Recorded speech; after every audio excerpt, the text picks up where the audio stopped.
Welcome to this section on exception handling.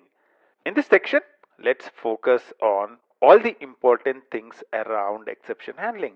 The try catch finally block. We'll discuss about the exception hierarchy and how do you handle exceptions, throw exceptions, and things like that.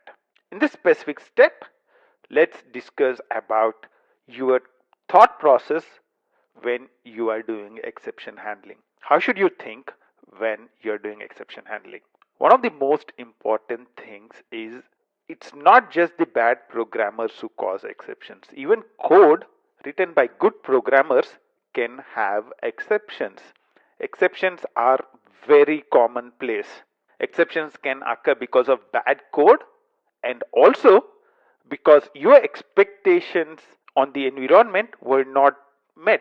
Maybe you are expecting a directory to be there or a folder structure to be there, but that was not present on your deployment environment. You are expecting some configuration to be done on a database which was not done. All these could cause exceptions.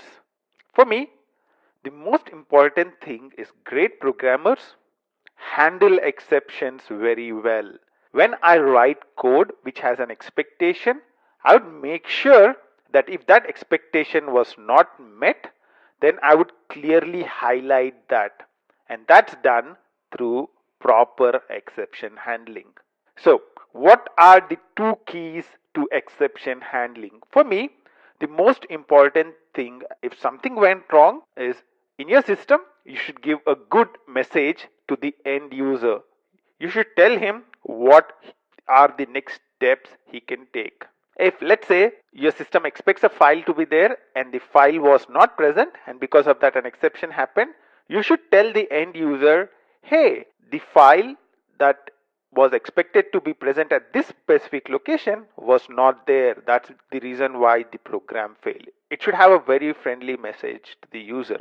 And if the exception happened due to a programming error, the most important thing is the second key, right? You should not just gobble up the exception. You should give enough information to debug the problem. Try and make sure that enough information is logged to help the person who is going to debug the problem. These are the important things that you need to understand, and this is the attitude that you need to take forward when we talk about exception handling. We looked at the fact that both good and bad programmers cause exceptions, but the great programmers are the ones who implement exception handling properly so that there is a friendly message to the end user as well as there is enough information in the log or somewhere to debug the problem, to find out what the problem is. I'll see you in the next step where we would start discussing more about exception handling. Until then, bye bye. Welcome back. In this video, let's look at the basics of exceptions. When do exceptions happen and what is a stack trace? Let's start with creating a new project. I'll call this new Java project. We would want to call this exception handling. And when you click finish, you would see that there is a new project in here. I'll go ahead and create a new class. I'll call this class as exception handling runner. I'll have a main method and I'll put it in a package com in 28 minutes dot exception handling. Oops, let me get the spelling right and click finish. Awesome. We have a main method. Right. Now, let's say I would want to cause an exception to happen in here. How do I do that? The easiest way is to say str is equal to null and try and do some operation on it. So I'll say str dot length. What would happen? Let's run this. Null pointer exception. One of the things is in Eclipse, if you click the null pointer exception, one of the things is if you go and click the line number, you'd be able to see which line caused the exception. So what we were able to see when we ran the program was what is called the stack trace. you can see which line of the program caused the exception. So it says exception handling runner Java 7, and it would say what is the error. So if you don't handle an exception, what happens is the exception would be thrown to the calling thing. So the exception here is not being handled. What is happening is whoever is calling this main method, that's the runner here, it's getting the exception out. So this program has failed. That's the message which goes out, right? So let's look at a few more things. What I'll do is I'll select both the lines of code and I'll say refactor and extract method, and I would call this method 1. Now, so the code main is calling method 1, and method 1 is where the null pointer exception is happening. Let's see what would happen. Aha, null pointer exception, same thing, but now you can see the stack trace, right? So main is the one which is calling this, and method 1 11 is where the exception is happening. So you can see exactly where the code was when the error happened. So it says in main I was trying to execute line number 6, and in method 1 the null pointer exception was thrown by the line 11. So you can see all that information inside this stack trace. Now let's go one level deeper. Again I would do a right click, refactor extract method, and I'll call this method 2. Now main is calling method 1, method 1 is calling method 2, and method 2 is the one which is throwing an exception, right? So let's run this. You can see the entire stack trace in here, right? So you can see main, method 1, method 2, and method 2 is causing an exception. The important thing that you need to understand about an exception is if you have any code after the exception handling. So if I say main ended, over here I would say method 1 ended, and over here I would say method 2 ended, right?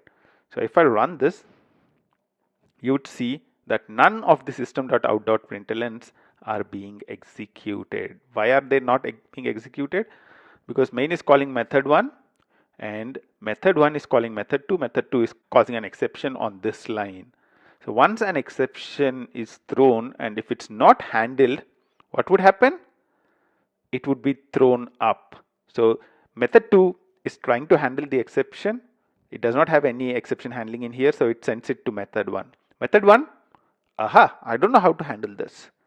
It will send it to main, and main, it says, oh, I don't know how to handle this too.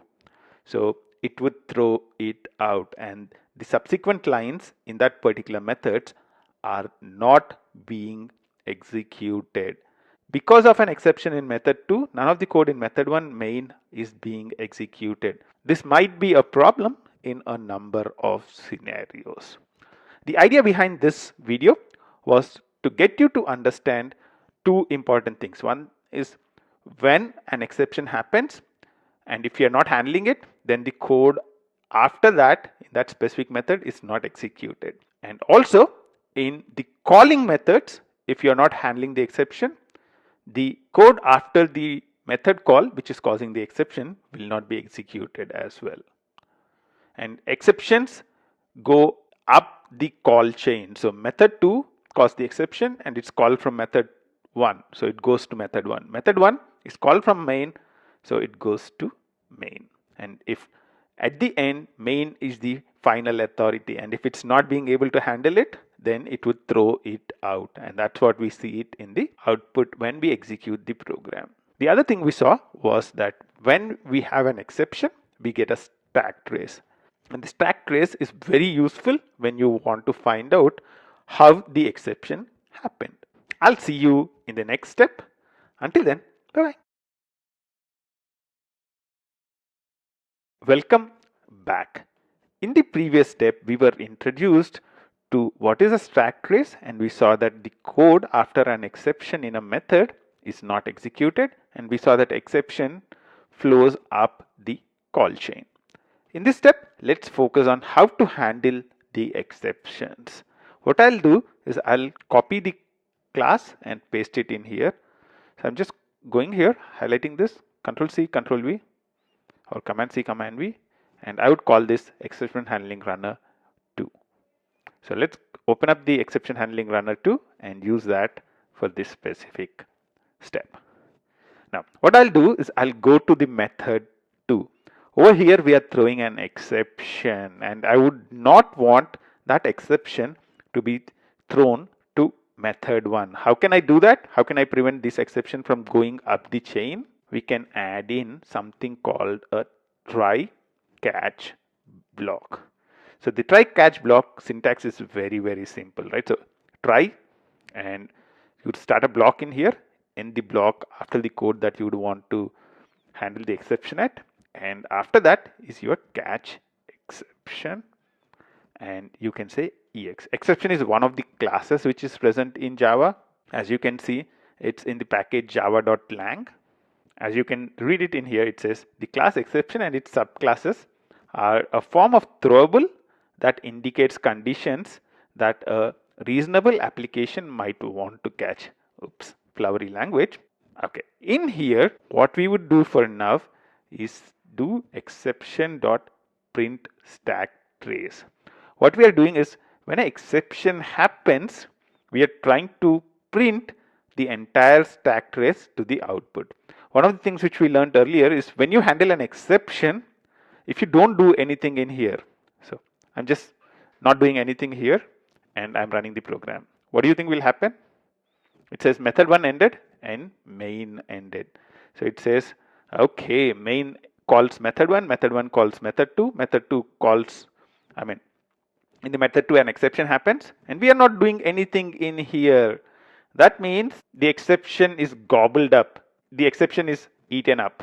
So nobody will know about the exception because it's handled in method 2. Method 1 will not even know about the exception. So it prints method 1 ended and main ended. That's what we see in here. And that's not a good thing to do. We would always want to expose exceptions. Something happening wrong, you should tell it out. And that's what we do by doing ex.print stack trace. So you can see that now in the log, at least there is a exception registered. In this specific scenario, what we are doing is we are not sending the fact that an exception happened to method 1. Now, let's make sure that the formatting is good. So inside the try, we just format it so that all the code which is under the try catch block is very visible. So what happens with the try catch block is if any of the code in here throws an exception, it would be caught and it would be handled in here.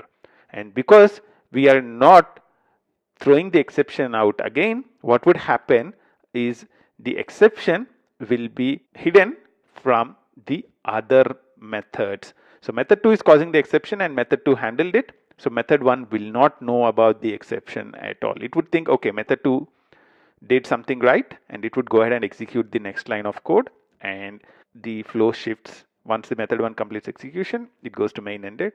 So that's what would be printed in here, right? So you'd see method 1 ended and main ended. An exception will not be thrown out to whoever is calling the main method because we have handled the exception. The only thing which we are doing is we are also printing the stack trace to the output because we would want somebody who's looking at it to know that there was an exception that happened. It will not cause the program to fail, but whoever is looking at the log will know that there was something wrong that happened. In this step, we were introduced to the basics of exception handling with a try catch block. So you put all the code that you would want, put exception handling around in a try and do the exception handling in the catch block. We also realized that once you throw an exception, the line after that, the code after that will not be executed because this method 2 ended was not really printed to the console. The other thing we understood was if an exception is handled in a method, then the exception is not visible to the calling methods. So because method 2 handled the exception, the method 1 and main did not know about the fact that there was an exception. So they continued executing the next lines of code. I'll see you in the next step where we would be talking a lot more about exception handling. Until then, bye-bye. Welcome back. In this example, let's dig deeper into the syntax of try catch block. One of the important things to understand that in the exceptions there is a hierarchy as well. So there are a variety of exceptions and each one of them have a hierarchy. For example, if I open up a null pointer exception, right, null pointer exception is one of the exceptions. So you would see that null pointer exceptions extends runtime exception, and runtime exception in turn extends exception.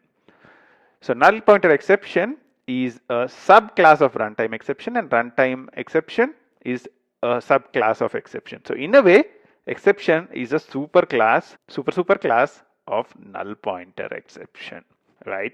So when you are doing exception handling, one of the things you can do is you can have multiple catch blocks trying to handle specific exceptions. What happened in here was this code was throwing a null pointer exception. The null pointer exception matched the catch block with the exception because null pointer exception is a subclass of exception. It's in the tree of exceptions under exception. If you want to handle null pointer exception differently, what you can do is you can actually have a separate catch block for null pointer exception as well. So I can say null pointer exception ex, and I can print out in here, let's say sys out, hey, null pointer exception. So you'd see that when null pointer exception happens, you'd see that null pointer exception is printed. So this is the catch block which gets executed. When a specific exception happens, null pointer exception is a specific exception, right? Exception is generic. Under exception, there are a wide variety of exceptions like null pointer exception, array index out of bound exceptions, and a lot of other exceptions. So when a specific exception happens, the catch block, which is the most specific one, so null pointer exception happened and null pointer exception matched, that is the one which is executed. So the two things are, one, you can have multiple catch blocks. You can have different strategies to handle different kinds of exceptions. When an exception happens, the most specific of those exceptions is the one that matches. Now, let's look at another scenario. Let's say over here, I would comment out this piece of code and I would cause a different exception to happen, right? Let's say I have a int array I is equal to, let's initialize it with 2 elements. What I would do in here is cause an exception. How can I cause an exception? I'll say I of 3, right? What I'm doing here is I'm saying int number is equal to I of 3, right? So I'm accessing the third element in a fourth element in a 2 element array. What would happen? Think about it. What would happen? Would it cause an exception? Let's see what would happen. Yep, it causes an exception. However, the exception is array index out of bound exception. Which exception block is being executed? This is the exception block which is being executed. Let's check that, right? So system.out.println, I'll just print exception, matched exception. Here also let's put matched to make it easier, right? So now let's execute this. You can see matched exception. So array index out of bound exception is not null pointer exception. So it is a subclass of exception. Let's see how it is. Array index out of bounds exception. So if you look at array index out of bound exception, it extends index out of bounds exception, which extends runtime exception, which extends exception. Depending on the type of the exception, the specific thing would be handled. Now, if this was not there, let's say if this catch was not there, what would happen? Will the exception be handled at all? Let's see what would happen. You can see that the entire stack trace is coming up. Because this is throwing an array index out of bounds exception and you have only defined how to handle a null pointer exception, the exception which is happening here is not handled. What would happen? It is thrown to the calling method, and this is throwing to the calling method, and this exception is thrown out. That's why you would see that the subsequent lines are not executed. you can see that the only thing which is printed in is the stack trace. Now, if I want to enable this, how can I do that? I put back the exception, and if I want to have specific exception handling for the array index out of bounds, I can put that in place as well. Array index out of bounds. F should be small. And I can say matched array index out of bound exception and go ahead. So you can see that the block which is being executed now is array index out of bounds exception. Aha! Isn't this a lot of fun? Exception handling is really a lot of fun. I hope you are having a good time understanding all the different catch blocks we have put in, and the fact that we handle specific exception. If a specific exception is there, that would match that. If there was no specific exception, then if I have an exception catch block, then it would be a catch all, because any exception would match exception. In this step, we learned that there is a hierarchy in the exceptions as well. Null pointer exception is a subclass of exception. Array index out of bounds exception is another subclass of exception.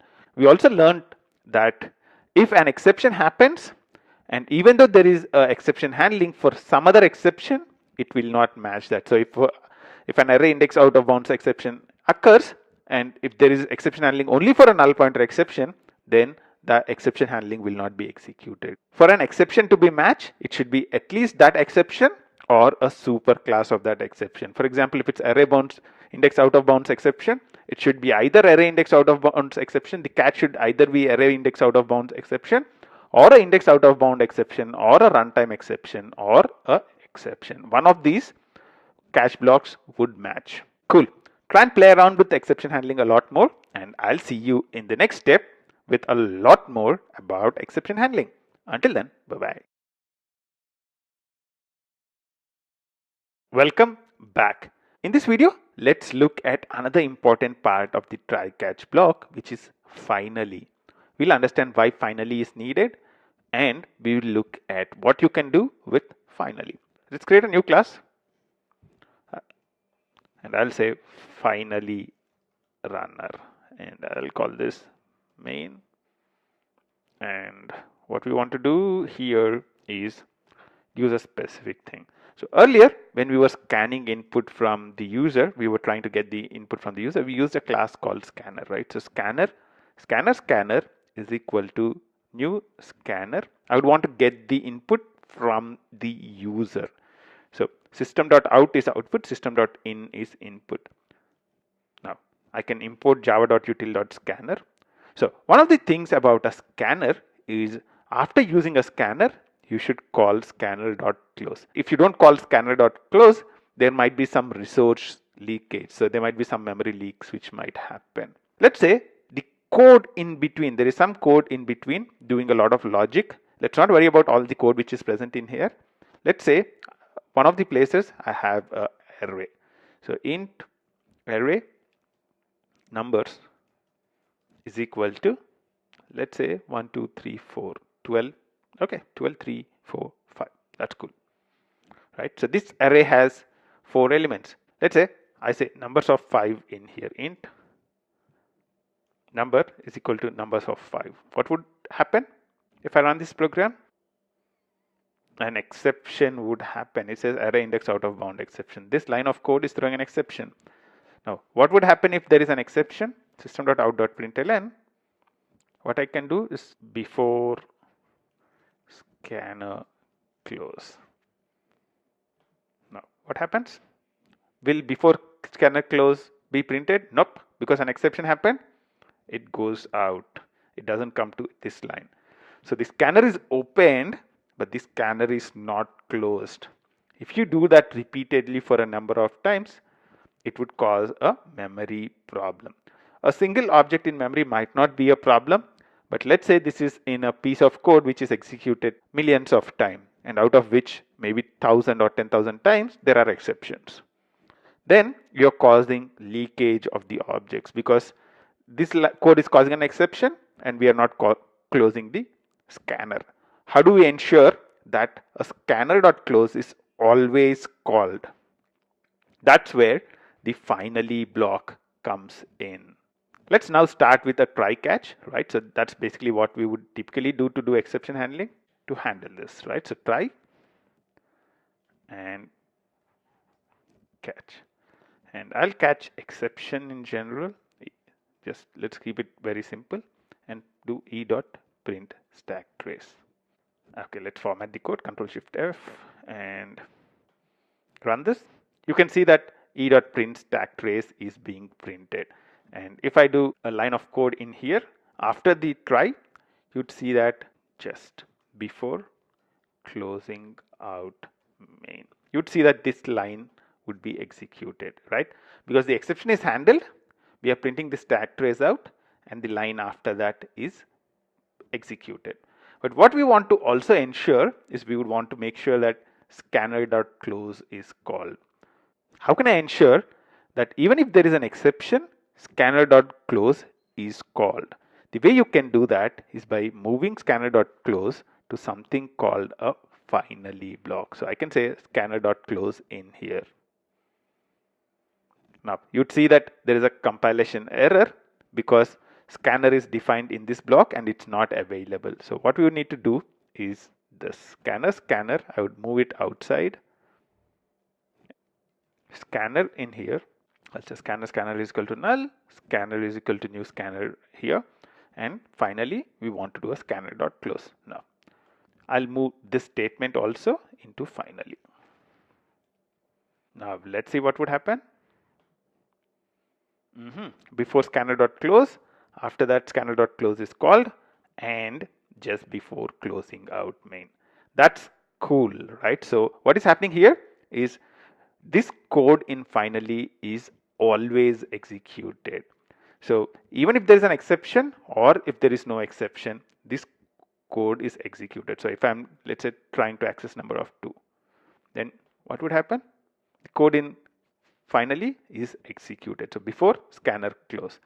If there is an exception, what would happen? Even then, the code in finally gets executed. So one of the important things is the code in finally is always executed. That's why we use finally to make sure that all the objects that are created are closed. If you really want to be sure, some of the times if let's say the creation of the scanner itself throw an exception. To be safe, what we can do is say if scanner is not equal to null. This ensures that the scanner.close is only called if scanner is not null. That's why you see a lot of places in exception handling, people would add in a null check. This would ensure that if this line throws an exception, what would happen? Scanner would be null. So we just print this and go out. In this step, we learned about finally. We want to make sure that all the objects that are created are closed before we go out, and that's what finally helps us to do. It helps us to execute some code irrespective of whether an exception happens or not. I'll see you in the next step. Until then, bye-bye. Welcome back. In this video, let's discuss a few puzzles related to exception handling. I'm sure the last few videos might be a little boring, so let's make it much more interesting with a few puzzles. Let's get started with the first one. You can pause the video in here and try and think about this puzzle. See the code, and the question is, will finally be executed in the program below. So will the connection.close be executed in the program which is present in here? Think about it. If an exception is thrown, will finally be executed? There is a little bit of trick to this question. Let's see if you would be able to get it. Okay, now let's discuss the solution now. So what is happening here? We are creating a connection, we are opening it, and within the try, there is a null pointer exception which is happening in here.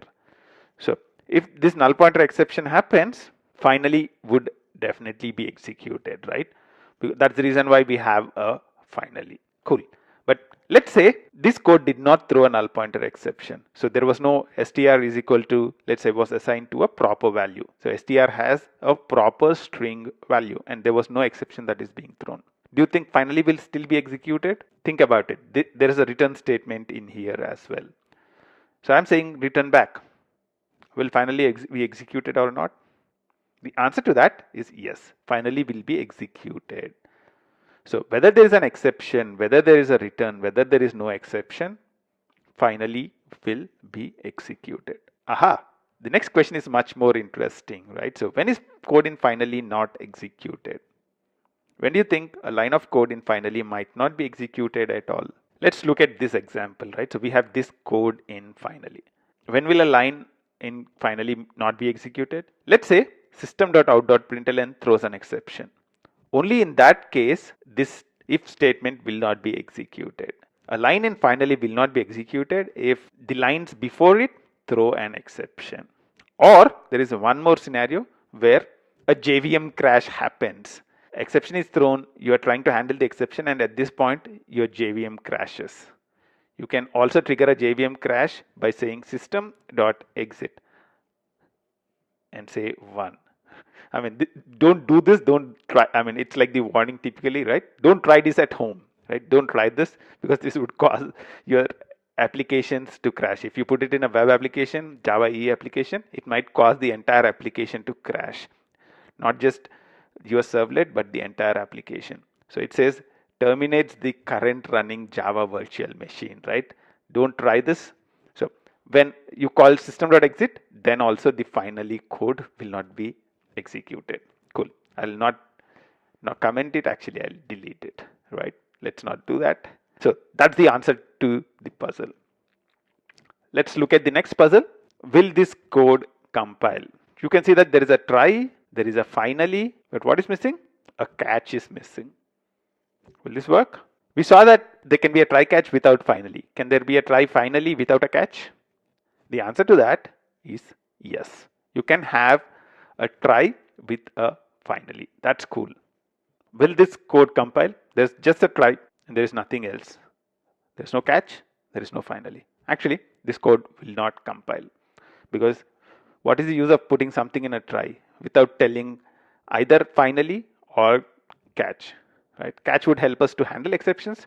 Finally would help us to make sure that some piece of code is always executed. I hope you had a lot of fun doing these puzzles. I'll see you in the next video. Until then, bye-bye. Welcome back. One of the most important things to understand about exception handling is the hierarchy of exception handling and concepts called checked exception and unchecked exception. In this step, let's take our first steps towards understanding the concepts of checked exception and unchecked exceptions. This is one of the first pieces of code that we wrote when we started with exception handling. This thing in here is throwing a null pointer exception, but it's not forcing us to handle this in here. However, there are situations where you're forced to handle certain exceptions. What am I talking about? Let's create a new class. I'll call this checked exception runner, and I'll add in a main method as usual, right? Over here, what I'm doing is I'm writing a simple line of code, right? Thread dot sleep 2000. So if you played with threads, you know that this is a method which would cause this specific thread, which is main, to sleep for 2 seconds. So for 2 seconds, this code will not do anything. But as soon as I write the code, you'd see that it's actually saying unhandled exception type interrupted exception. Aha. Let's look at the signature. It says throws interrupted exception. So this method is saying there is a possibility that I would throw an exception. What exception? Interrupted exception. And when a method says I am going to throw certain kinds of exceptions, then you're forced to handle it, or you can do something called a throws. Let's start with trying to handle it, right? So I can say try,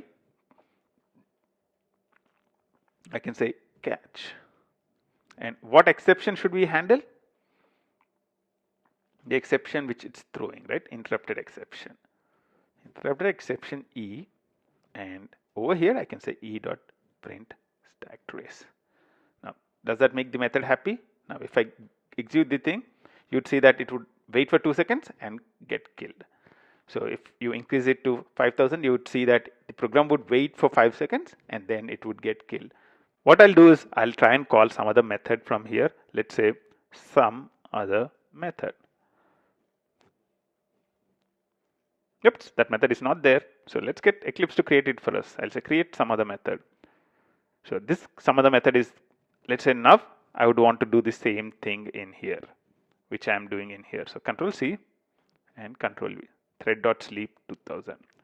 So it says again, same thing, right? It says unhandled exception, interrupted exception. Now, one option we saw was to use a try catch block, right? The other option is to say, hey, I don't want to handle this exception. I'll just say I throw this exception. The throws declaration is very simple. Throws interrupted exception. So this is saying, okay, I'm doing something fishy. This is risky code. There is a chance that I'm throwing an exception. If you are having dicey code, so thread.sleep is risky code. One is you can say, I want to handle it. So I would want to handle the exception. That's the try catch. The other way is to say, hey, I don't want to worry about it. I'm putting in my declaration. Whoever looks at me knows that I'm throwing a risky thing. So I'm doing something risky. You be careful about it. So whoever is calling this, they need to be careful and they would need to make sure that they handle the risk. The important thing to understand is why is only for this method it's forcing us to handle it. Let's take another example, right? So I'll create another method. So let's copy this and paste it in here. And over here, I remove the thread.sleep and I remove the throws. And I'll call this some other method 2, right? Some other method 2. And let's say it throws runtime exception. Runtime exception we saw was one of the things which is present in the hierarchy of exceptions, right? So some other method 2 throws runtime exception. Now let's say in the main method, I am commenting this piece of code and I am calling some other method 2. Oops, main method is not complaining about it. Even though I'm calling it, I'm saying it throws runtime exception. Main is saying, I don't really care. Why is it so? The same thing if I said some other method, main is not happy. Main is complaining. It says unhandled exception type interrupted exception. Aha. Why is this so? What is the difference between interrupted exception and runtime exception? Let's see that in the next step. In this step, we learn the fact that certain methods are risky and they tell that I am risky by saying I will throw an exception. So some methods throw runtime exception, some method might be throwing interrupted exception, some methods like thread.sleep would throw interrupted exception as well. There are a lot of other methods in Java which says I'm going to throw an exception, I am risky. Sometimes some of these exceptions force you to handle it. The way you can handle that is by either having a try catch block or by declaring that I would throw the same exception. The question is which kind of exceptions force you to handle it and which kinds of exceptions you can ignore. We'll get the answer to that in the next step. Until then, bye-bye.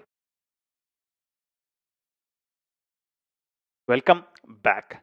In the previous step, we understood that when we throw some types of exceptions, we are forced to handle them like the interrupted exception. However, when we throw runtime exception, the calling method is not really forced to handle the exception. To understand the answer for that, we need to understand something called exception hierarchy. There are a set of predefined exceptions in Java. Null pointer exception, we saw array index out of bounds exception, and we saw interrupted exception. So these are all part of something called an exception hierarchy. Thing which is at the highest level, the superclass of everything related to exception handling is throwable. There are two important classes which extends throwable: error and exception. Errors are errors which a programmer will not be able to handle. So you cannot do anything about this kind of errors. For example, you are out of memory. JVM is out of memory. Or think about a Stack Overflow error. There is a recursive thing happening and you run out of thing and Stack Overflow happens. So these are called errors. Coming to the exceptions, right? So the next one is exception. Exceptions are things which programmers may be able to handle. So these are the things we should really care about when we are doing exception handling. When we talk about exceptions in general, we have two types of exceptions. Exceptions that are runtime exceptions and the subclasses of runtime exceptions. The other exceptions are exceptions which are not a subclass of runtime exception. You can kind of look at it as a tree. So everything under exception which is not a runtime exception. That's one classification. The exceptions which are under exception but not runtime exceptions are called checked exceptions. For example, you can look at the interrupted exception in here. Interrupted exception is a checked exception because it is directly extending exception. Interrupted exception and any subclass of interrupted exception will be called a checked exception. And when any method throws a checked exception, calling method should either handle it or say, I'm going to throw it as well. So Java says anything which is not a runtime exception. So anything which is not a runtime exception and a subclass of runtime exception, but which is a subclass of exception, is a risky exception. And those risky exceptions, if a method throws, then the calling method should either handle it or throw it. If you are runtime exception or a subclass of runtime exception like null pointer exception, array index out of bounds exceptions, all these are runtime exceptions or subclasses of runtime exceptions. If a method throws any of these, you don't really need to handle that. The calling method can say, okay, this is not really risky. This will happen only when there is a bad programmer. And there are very few bad programmers. So let's not really worry about them. The most important things that you need to take out of this specific step is the fact that there is an exception hierarchy. And at the top of the exception hierarchy is a class called throwable. There are two important things which extend throwable, error and exception. Errors you cannot do anything about, Stack Overflow or out of memory. Make sure that you don't create them. There is no way you can handle them. The things which you can handle are exceptions. And there are two kinds of exceptions. Those which are runtime exceptions and subclass of runtime exceptions, and those which are not runtime exceptions. And those are called checked exceptions. Runtime exception is an unchecked exception. Any subclass of runtime exception is an unchecked exception. If a method throws a checked exception, then the calling method should either handle it or throw it.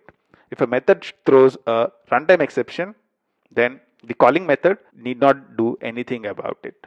Okay, that's all you need to know about the exception hierarchy. Let's get back to doing a lot more hands-on stuff in the next step. Until then, bye-bye. Welcome back. Until now, we discussed how to handle exceptions which somebody else has thrown, something which was in the Java API and things like that. Now, let's focus on throwing exceptions in our code. How do we throw exceptions from our code? In this step, let's focus on throwing a very simple exception from our code. To have a good understanding of the whole thing, what we'll do is we'll set up a simple example. Let's create a new class. I'll call this class as throwing exception runner. And I'll call this, I'll have a main and finish. And what I would do is I would start with a simple class. What I'll do is I'll create a class. I want to have amounts stored in a specific class. And I would want to store what kind of currency and what is the amount. So I would say class amount, and over here what I would want to do is I would have private string amount, actually private string amount, nope, currency, right? Private string currency and private int amount, right? Very simple, nothing glamorous about it, right? So now I'll generate constructor using fields. Let's go ahead and generate a constructor. All that it would do is just create a very simple constructor, right? String currency int amount, this dot currency is equal to currency, amount is equal to amount. That's cool. Let's also create a toString, very simple one, so that we can print currencies whenever we would want them. Public string, toString. I'll just return currency. Oops, let's start with amount. Amount plus space plus currency. Cool. So let's say we are only storing integer kind of amounts, no big decimals and things like that. Let's keep it very simple, and we are using string, no enums and things like that, right? Ideally, I should use an enum, big decimal in here, but let's continue keeping things very simple. We have an amount class, right? Now I would want to add two amounts of this kind. I'll create a method in here. So I would want to add one currency to another currency. How can I do that? I'll say public void add method, and the input is amount other. So what I would want to do is I would want to add the amount from this currency to here. So I can say this dot amount is equal to this dot amount plus other dot amount. Is that good logic? Think about it. Now let's create a couple of amounts, right? So let's say amount 1 is equal to new amount of USD. Oops, do we have string first and currency next, right? So amount 2 is USD comma 20, and amount 1 dot add amount 2. Cool. Let's do this out. Amount 1. Should be cool, right? Let's go ahead and run this. 30 USD. Awesome. Now, there's a friend of mine who doesn't like simple stuff. He wants to make everything complex. So he says, okay, now I'm giving you EUR. What does our program do? Aha, it ignores that. It says, hey, I don't care about it. 30 USD, right? Is that good? Nope, right? So if I'm doing something of this kind, I should tell my consumers that you are doing something wrong. One of the things I can do is, in a later version of this program, I can implement currency conversion and try and convert it into USD and put it in here. But let's say that feature is well off the way. For now, I would want to implement exception handling in here to make sure that you'll not be able to do exactly this. How can I do that? I can say if this dot currency dot equals other dot currency. Actually, it's even better to call it that. If this dot currency, that dot currency, and that dot amount, that's cool, right? So if this dot currency equals that dot currency, you'd want to add them up. If they are not, if not of this, then what do we want to do? We want to throw an exception. How do we throw an exception? This is the way. Throw new exception of currencies don't match. Aha, this is not really accepting it. So when I'm saying exception, it's not accepting it. Let's, for now, be happy by saying runtime exception. It's not complaining, right? Think about it. Exception, it's complaining. Runtime exception, it's not complaining. I'll put it on the back burner. Think about it. We'll talk about it in the next step. But for now, let's see if this code throws an exception. Cool. This is throwing an exception. So nobody will be able to add currency which don't match. That's cool, right? So we are preventing our users from doing something which is not right. I cannot add. Right now, the application does not know how to do that. What we would need to typically do in these kind of situations, in the main method, we would want to handle this and display a proper message to the UI. And also, we would need to typically put a proper exception trace in the log so that whoever is debugging it knows, okay, somebody is trying to add currencies Right now we don't have that feature in the system. That's cool, right? So in this step, what we did is we understood how to throw exceptions. In next step, we'll try and understand why there was a compilation error when I tried to do new exception, and let's see how we can fix that compilation error. Until then, bye-bye. This video is part of a Java course with more than 250 steps helping you become an expert on Java. You can find the complete course details in the description of the video. Along with it, you can also find the details of a free PDF with 200 pages of awesome code examples in 28 minutes, creating great programmers.